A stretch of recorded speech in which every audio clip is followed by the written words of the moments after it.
Power of the Elements is finally here. We have to deal with the multi-negate mid-range deck and sprites, the floodgate love and tier elements, as well as the best rogue contender in Exo Sisters. What's going on, guys? My name is Suzu from Head-to-Head Battles, and in today's episode, we're going to be going over the ultimate hand trap guide where you can see the most value in the main deck, as well as hand traps that you can see the most value in the side deck as well. If you guys like content like this, make sure to subscribe, like, and comment, hit that notification bell down below, and comment down below if you agree or disagree, or if you feel like I missed a hand trap. And also comment down below what hand traps you think are going to be good in the upcoming format. And without further ado, let's get into it. All right, boys, we're going to be going over the 5 main deck hand traps that you could play, and I'm going to teach you where you can get the most value. Let's start with Ash Blossom and Joyous Spring. Against a Sprite matchup, ashing Sprite starter is most of the time correct because starter is a 1-card starter that allows them to build their entire board.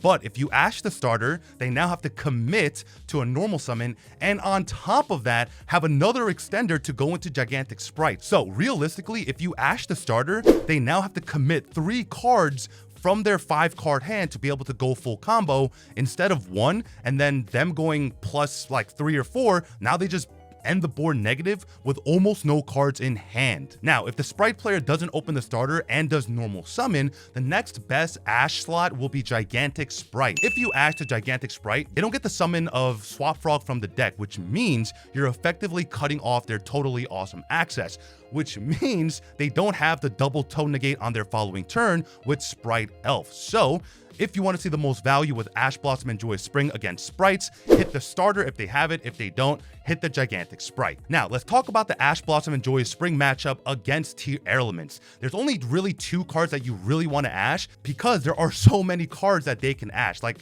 realistically speaking, if you ash their field spell, it really doesn't matter. If you ash any other mills, it really doesn't matter.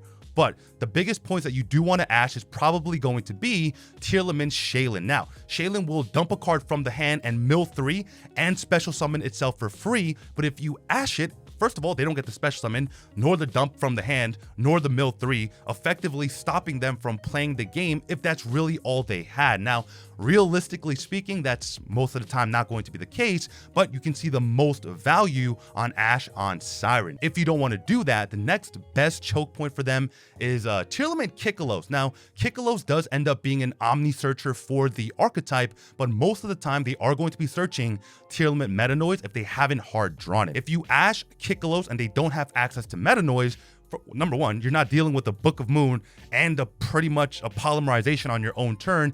And secondly, they have to sort of commit more onto the board from their hand and deck to be able to continue playing. Now, most of the time, they'll like set up Winda and Predaplan Dragostapelia and try to Meta Noise into a Kliga on their following turn. But most of the time, if they don't have Meta Noise and you have Imperm or some other form of board breakers, you can crack that board and build your own. And finally, if you want to see the most value with Ash Blossom and Joyous Spring against Exo Sisters, there's only 3 really big cards that you want to hit, 2 of them being more important than the last. Exo Sister Martha is pretty much a free rank 4 because it summons itself for free and then Ellis from the deck. Then they can go into Michaela's to search themselves Vadis.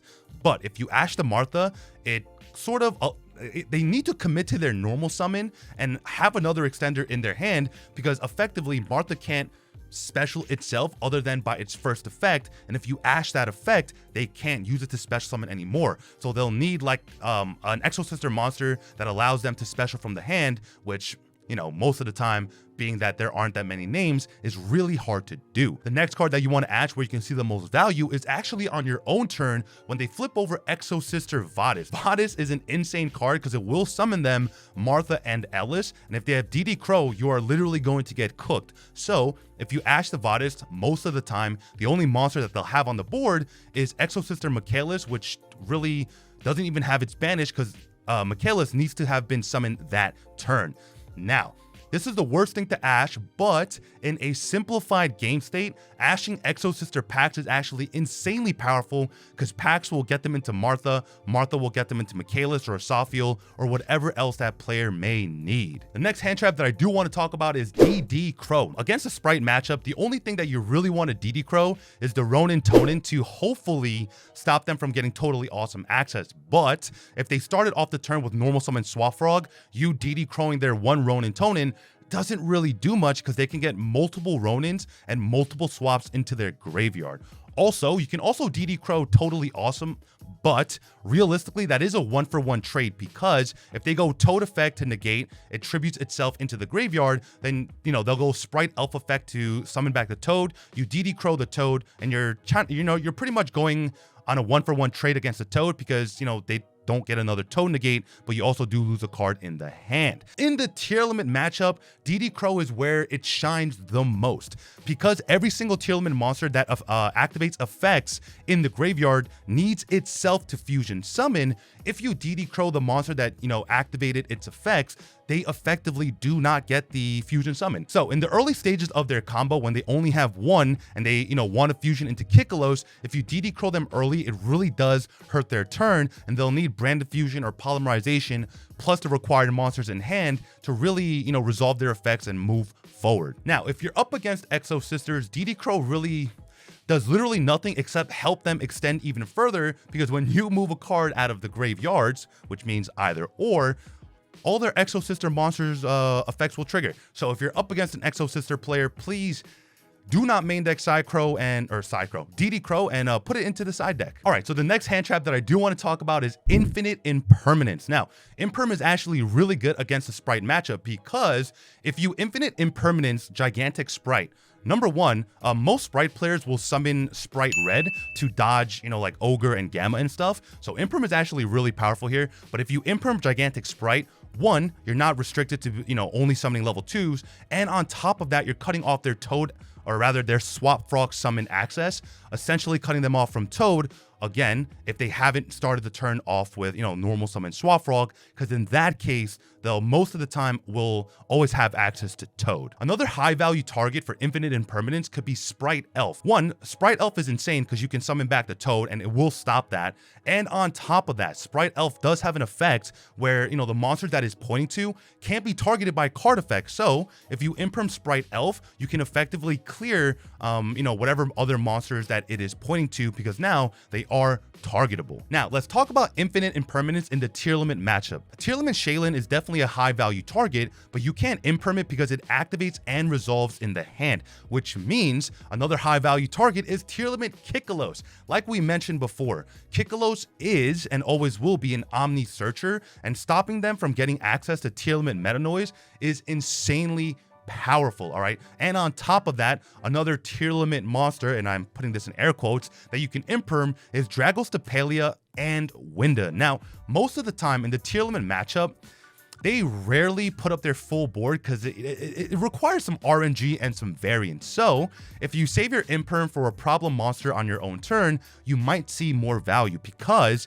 if they Winda you, you can Imperm the Winda, and if you do need to extend and Dragostapelia forces you to not be able to extend, because if they negate your normal summon and you're a Sprite player, because it turns the monster from level 2 to level 1, you can't summon the sprites in your hand. So yeah, Imperm on Dragostapelia could be pretty freaking powerful. Let's move over to Exo Sisters. There really isn't much that you can Imperm, but if you had to Imperm and you wanted, and you just gotta like get it out of your hand, Exo Sister Michaelis is definitely a good target because when they use its effects, they're going to search for most likely Exo Sister Vadish. So if you really don't have Ash and you don't want to deal with Vadish next turn, interrupt them on the Michaelis, and they won't have Vadish anyways. The next Exo Sister monster that you could Imperm is either Asophiel or Castapel, because if you're playing like tier limits and they Asophiel you and it resolves, you literally cannot play the game because it's basically an Abyss Dweller. So Imperm on Asophiel is actually insane if you want to hold it until your own turn. Now, let's move over to Effect Veiler. Now, Effect Veiler is basically infinite impermanence that could get called by the Graved or interrupted by Sprite Red against a Sprite matchup, but it's pretty much the same thing, right? If you have Veiler, Valor on Gigantic Sprite is insanely powerful, and on top of that, same thing. Valor on Sprite Elf is also really powerful on your opponent's turn, because they're gonna go Sprite Elf to revive back the Swap Frog, which effectively gets them into Toad. But if you Valor the Sprite Elf, they can't get the swap back onto the field, which means if they Ronin to banish the swap to summon itself, they don't have another level 2 Aqua to go into Toad. Against the tier limit matchup, again, same thing. If you have Effect Valor, you want to use it on the Kikalos, because again, you don't want to be under tier limit meta noise.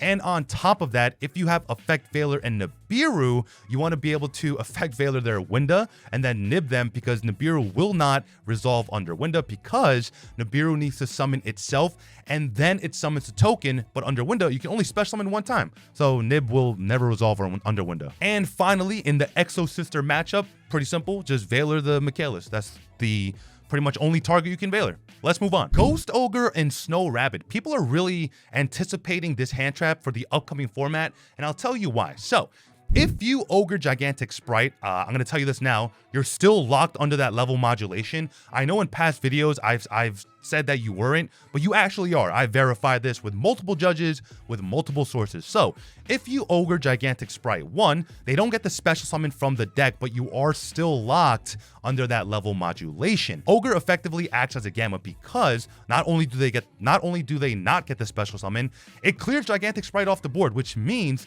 they are unable to link climb into Gigantic or Sprite Elf, which means they'll need 2 more extenders to get there, which is really difficult to do with a 5-card starting hand, and you've already committed 3 cards to doing this combo, right? Another high value target in sprites is actually Crystron Halqifibrax. If you Ogre the Halqifibrax, they essentially will not be able to go into a Gigantic Sprite, because they needed that Link 2 to get into it. But obviously, if they have the right extenders, they could get past it, but at the same time, again, they're committing more cards than they need to, and Sprite players really don't like to do that. All right, Ghost Ogre into the tier limit matchup. Do not Ghost Ogre any of the tier limit monsters on the field, because if you do, when they go to the graveyard, you will trigger their effects. So most of the time, you definitely don't want to be doing that. Now, if you really do have Ghost Ogre against a tier limit matchup, Time Thief Redoer is a huge Ghost Ogre target, because most of the time, tier limit players will make the Redoer to detach for effect and then get the effect of Redoer and the monster that they detached. But if you Ogre it, they both go, well, the tier limit monsters under it go to graveyard as material and do not get their effects. Another really good card that you can Ghost Ogre is going to be Predaplant Dragostapelia. Why? It needs to be on field for the negate to happen. So you effectively trade 1 for 1.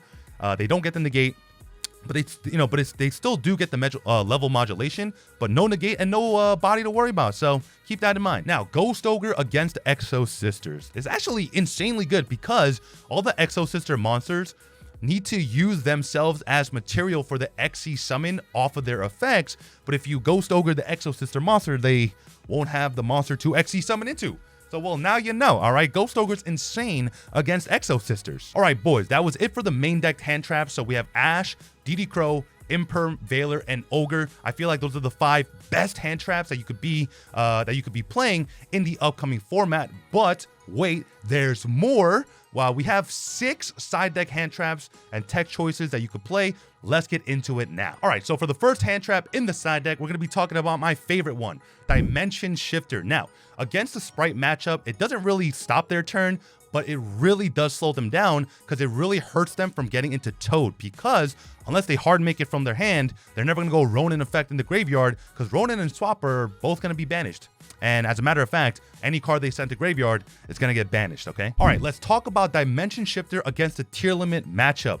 It's pretty much FTK. All their cards only trigger when sent to graveyard, and if they're getting banished instead, 1, they're losing resources, and 2, they don't trigger any effects, and 3, they're probably going to pass turn or scoop anyways. D-Shifter is insane against tier limits. Even if it slows your deck down and you're up against a tier limit player, I actually highly recommend it. And finally, against the Exo Sister matchup. Now, Exo Sister is one of those decks that can actually main deck Shifter, because it doesn't really shut off their turn. They really don't care about cards in their graveyard because they only care about the cards resolving on the field. So against Exo Sisters, you probably don't want to put it into the main deck, but keep it into the side deck for maybe round 3 when you're up against a tier limit player. The next side deck hand trap that I do want to talk about is Psy-Frame Gear Gamma. Now, there is a reason that I didn't put this in the main deck and in the side deck as well, because you have to use four side deck slots because, you know, you have to run the driver as well. I don't know, the value per proposition isn't really as high as I would like it to be. But against a Sprite matchup, Gamma on Gigantic Sprite is insane because 1, it gets rid of the body, you're not under the level restriction, and on top of that, they don't get the special summon of Swap Frog from the deck. Now, Gamma is really good against the Live Twin engine because if they normal summon like Live Twin Lila, let's say, and use its effect to summon Kiss a Kill, and you Gamma it, 1, they committed to the normal summon, so now they don't have another body to special the sprites from their hand with. I mean, unless they have Sprite Starter, but now you've essentially cut them off from a free draw and a free pop, which is insanely valuable. And finally, in the Sprite matchup, Gamma on Gigantic Sprite is insane because, again, it'll remove the body, they don't get the summon, and they don't get the protection off of its link arrows. Now, against the tier limit matchup, it's essentially the same issue as Ogre, right? Because if you Gamma their effect on field, they will trigger their effect in the graveyard because it was sent to the graveyard by a card effect. So, essentially speaking, if you could Gamma an effect in their graveyard, that's really good. But if you Gamma one of their effects on the field, that's really bad. So write that down. Start taking notes. And finally, let's talk about Psy-Frame Gear Gamma against Exo Sisters. There's really only 2 cards that you really want to Gamma here, and it's going to be Exo Sister Michaelis, which will stop them from getting into their Vadis or Returnia or Arment or whatever extender that they needed, or Asophiel and Castapel, or the monsters that they're using to get into Asophiel or Castapel. All right, so that's it for Psy-Frame Gear Gamma. Let's move on. All right, let's talk about a more controversial hand trap in Nibiru. A lot of players are opting to just cut this card entirely, but I'm going to tell you, please do not do so. If you want to beat Sprites and Tier Limits and Exo Sisters, you're going to need a combination of hand traps to get you there, which means more than one hand trap. Yes, Nibiru as a singular hand trap in your hand is a dead card, but most hand traps as a one of, you know, like you only drew one hand trap is pretty much going to be dead too, because they can always go full combo through 1, even 2 hand traps. But if you open, you know, Nibiru with Imperm or Veiler or Gamma or some other form of interruption, Nibiru is insanely powerful, right? Because 1, if you Imperm their Gigantic Sprite and they keep going off, you can Imperm them, right? And same thing with Tier Limits. If they make Winda early, you can Imperm the Winda and then Nib them, right? And against Exo Sisters, they really don't summon that much on, you know, their own turn, so Nib is going to be essentially dead, but you get my point. I do highly recommend that you do keep Nibiru in your side deck, because if you open Nib in conjunction with any other hand trap, you're going to get so much value off of this card. All right, the next card that I do want to talk about is Go Spell, and this one's really easy. Just play DD Crow instead. It's way better, essentially does the same thing, and there's probably more copies of cheaper DD Crow out there anyways. All right, this next side deck hand trap is very experimental. Retaliating Sea. Retaliating Sea is basically Dimension Shifter, but instead of it going to the graveyard, you special summon it to your side of the field, right? If your opponent opens E-Telly, Sprite Starter, Brand Fusion, Polymerization, Exo Sister packs, anything like that, you can summon Retaliating Sea from your hand, because Retaliating Sea reads that if your opponent activates a spell card that will special summon, then you can, you know, drop this card and they're essentially under D-Shifter, right? Now, Retaliating Sea will, again, slow down sprites, but will completely stop tier limits, which means if the tier limit player starts off with Instant Fusion, Polymerization, or Brand Fusion, they're in for a pretty rough time. The last side deck hand trap that I do want to talk about is Kurikara, the Immovable Avatar. Now, this card is really good, but the way this card works is your opponent builds a full board, you have to commit 2 or 3 cards for them to use their monster effects on the field, and then you summon this by tributing the monsters on the field that have used their effects, and then it gains 1500 for each monster tributed this way while starting off at 1500. Now, what this means is that you need to fully commit for this one card to resolve, and realistically, it could come up really handy because, you know, most of the time against tier elements, once you clear their board, it's really hard for them to out-resource you turn 3, 4, 5. But against sprites, it's not that great simply because, you know, it's a mid-range deck that can always replenish their board. Now, I don't recommend you put this in the side deck. You know, I would much rather side deck like triple, you know, sphere mode or triple lava golem. But if you know, want to use the newest, you know, Starlight card in a hand trap form, I guess, but Sphere Mode and Lava Golem are way better. All right, guys, that's it for me today. If you guys enjoyed today's video, make sure to subscribe, like, and comment. Hit that notification bell down below and comment down below if you agree or disagree with anything that I said, or if you feel like I missed a hand trap that might be really good, because I really do enjoy these conversations with you. Also, we're going to be doing live box breaks for Power of the Elements. So if you've never done a box break before, you basically buy a box off of us, we open it for you, sign any cards that you would like, and ship it out to you the next day. If you guys want more information, join the Discord. I'll have all the links in the box down below. And boys, I've taken up way too much of your time already. My name is Susu from Head to Head Battles, signing out.